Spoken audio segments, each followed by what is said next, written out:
Secrets of astro channel पर आप सभी का पुनः स्वागत है। जैसा कि पिछले वर्ष आप लोगों ने रक्षाबंधन के विषय में देखा होगा, तमाम भ्रांतियां थी, असमंजस की स्थिति थी कि 11 अगस्त को मनाया जाए या 12 अगस्त को मनाया जाए। इसी प्रकार इस वर्ष भी भद्रा के कारण असमंजस की स्थिति बनी हुई है कि रक्षाबंधन 30 अगस्त को मनाया जाए या 31 अगस्त को मनाया जाए। मूलतः पंचांगों में 30 अगस्त के सामने भी रक्षाबंधन लिखा है और 31 अगस्त को भी पूर्णिमा को दर्शाकर रक्षाबंधन लिखा हुआ है। आम जनमानस भ्रमित है, क्या किया जाए?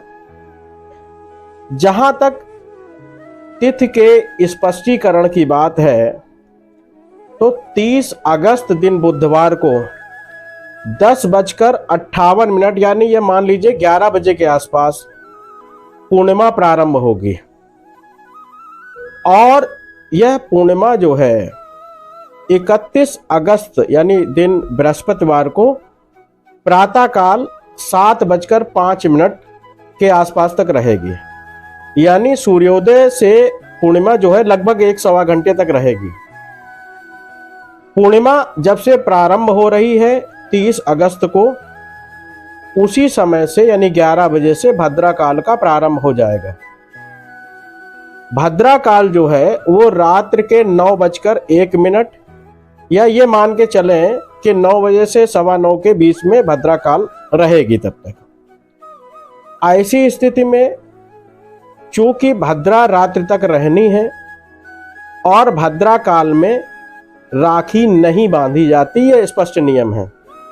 ऐसे समय में 30 तारीख को राखी बांधने का कोई औचित्य बनता नहीं है, क्योंकि कहा यह जाता है कि अपराह्न काल में या प्रदोष काल व्यापिनी जो पूर्णिमा होती है उसी में हम रक्षाबंधन का पर्व मनाते हैं, बशर्ते उसमें भद्रा काल का समावेश नहीं होना चाहिए।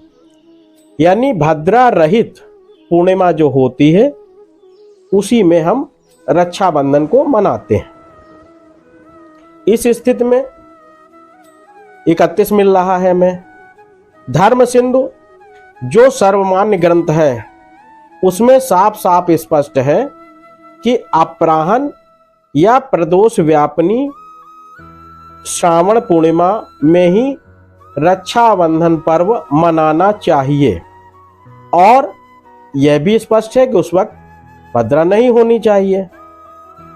और हमारे यहाँ लौकिक व्यवहार में जो रक्षाबंधन है वो उदया तिथि में और दिन के समय में मनाना चाहिए। सूर्योदय के बाद तिथि चाहे जितनी भी हो, 15 मिनट की हो, 1 घंटे की, 1.25 घंटे की, उसमें यज्ञ अनुष्ठान है, दान है, व्रत है, वो पुण्यप्रद माना जाता है। अब इस स्थिति में 31 तारीख में हमको मिल रहा है। अब सूर्योदय के उपरांत यदि हमें तिथि पूर्णिमा 31 तारीख को मिल रही है तो हमें 30 तारीख की रात में, बहुत से लोग हो सकता है परामर्श देंगे, तो रात्रि काल रक्षाबंधन मनाने से बचने का प्रयास करना चाहिए या टालना चाहिए, अगर कोई अपरिहार्य कारण आपके सामने नहीं है तो। जहां तक एक नियम है कि यदि कोई तिथि पहले दिन भी मिल रही है और दूसरे दिन भी मिल रही है, जैसे इस बार हो रहा है 30 को भी पूर्णिमा मिल रही है और 31 को भी मिल रही है, लेकिन जो तिथि सूर्योदय के समय मिल रही हो उसका हमें प्रयोग करना चाहिए, क्योंकि सूर्योदय के समय मिलने वाली तिथि जो है वो सर्वश्रेष्ठ कहलाती है। तिथि में ये स्पष्ट नियम है, जैसा हमने पिछले वीडियो में भी बनाया था, कि सूर्योदय के समय जो तिथि होती है वो पूरे दिन रात्रि तक स्नान, दान, व्रत, विवाह आदि सभी में शुभ कार्यों में ग्रह होती है, यानी उसे ग्रहण किया जाता है। लेकिन यदि किसी का श्राद्ध होना है, यदि शरीर पर तैल उपटन लगना है, मैथुन है या जन्म मरण में है, उस समय की तिथि ली जाती है जिस वक्त वो घटना घटित हो रही हो। उस समय हम सूर्योदय का विचार नहीं करते और उसी तिथि को आने वाले समय में प्रयोग करते हैं। अतएव विशेष ध्यान इस बात का रखना है कि रक्षाबंधन का जो पर्व है दिनकालीन पर्व है और दिन व्रत के नाम से ही जाना जाता है। जैसे रामनवमी है, दुर्गाष्टमी है, एकादशी है, गुरु पूर्णिमा है, भाई दूज है, ये सभी जो है दिन के पर्व हैं। दिन के समय हम तिथि जो है उसका संकल्प हम दिन में लेते हैं। उसी प्रकार से जैसे जन्माष्टमी हम रात का लेते, रात में अष्टमी होनी चाहिए।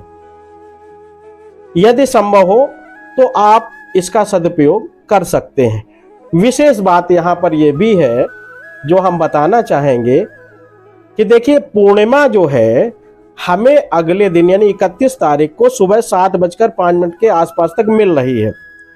उसके बाद जो प्रतिपदा लग रही है वो रात्रि में 3 बजे के बाद समाप्त भी हो जा रही है। ऐसी स्थिति में इस तिथि की वृद्धि हो रही है, यानी पूर्णिमा की वृद्धि हो रही है और प्रतिपदा का समावेश हो ही नहीं रहा है।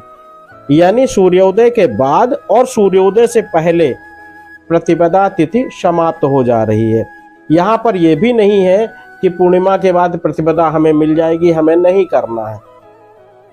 दूसरी बात यह है, अगर इस तरीके के त्योहारों में, इस तरीके की विषम स्थितियों में अगर कहीं पर निर्णय करना पड़ जाए तो सबसे पहले जो आपके कुलरीत चली आ रही है उसके अनुसार आपको अपने त्योहार को मनाना चाहिए। दूसरी बात, आपके घर में यदि कोई कुलाचार्य है, अगर उन्होंने परामर्श दिया है तो उसके हिसाब से मनाना चाहिए। माता पिता यदि आपको कोई परामर्श देते हैं तो उसके अनुसार भी आप अपना त्योहार मना सकते हैं। शेष जो तिथिक्रम था, जो शास्त्रोक्त बातें थीं, वो हमने आपके सामने शेयर की। आने वाले समय में हो सकता है अन्य वीडियो भी आपको अन्य लोगों को देखने को मिले जिसमें विभिन्न प्रकार के परामर्श समाहित हों। आपको जो रुचिकर लगे उसका प्रयोग करने का प्रयास करें। धन्यवाद। राम राम।